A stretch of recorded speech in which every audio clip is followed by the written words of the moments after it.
Nama saya Hasbi Mamun, saya adalah orang tua dari Ikram Haki.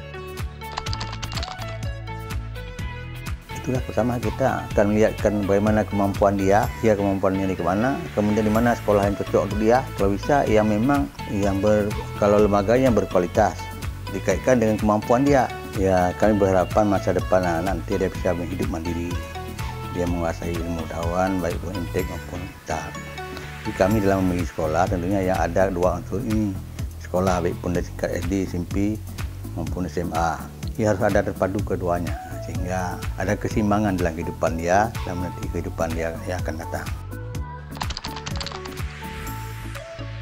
Itu suatu taktik strategi pada bapak-bapak dan guru yang mengajar mampu motivasi anak-anak untuk belajar mandiri. Ini kami rasanya sangat memuaskan. Ya, jadi hal kayak gitu karena dia sangat disiplin dalam belajar.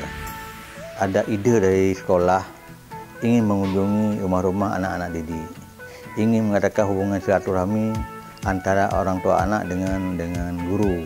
Ini suatu hal yang sangat positif. Tapi pasti sebelum mulai belajar sudah diterima langsung mendekati orang tuanya. Ini suatu hal yang sangat menarik ya, bagi kami. Tentunya punya cita-cita yang akan diwujudkan oleh anak masa depannya. Kalau saya pribadi, itu pendidikan itu harus ada dua macam. Kalau bisa adalah ilmuwan yang berakhlak, yang mulia. Jadi kalau memang dia ada keduanya, teknologi yang dia kuasai dikendalikan oleh agama dan sudah terkendali. Dan ini menjadi role model bagi Aceh, sehingga ada kesan cuma sekolah di Pati, dia merasa di atas daripada yang lain. Jadi mungkin jadi role model bagi sekolah lain untuk mengikuti jejak Pati.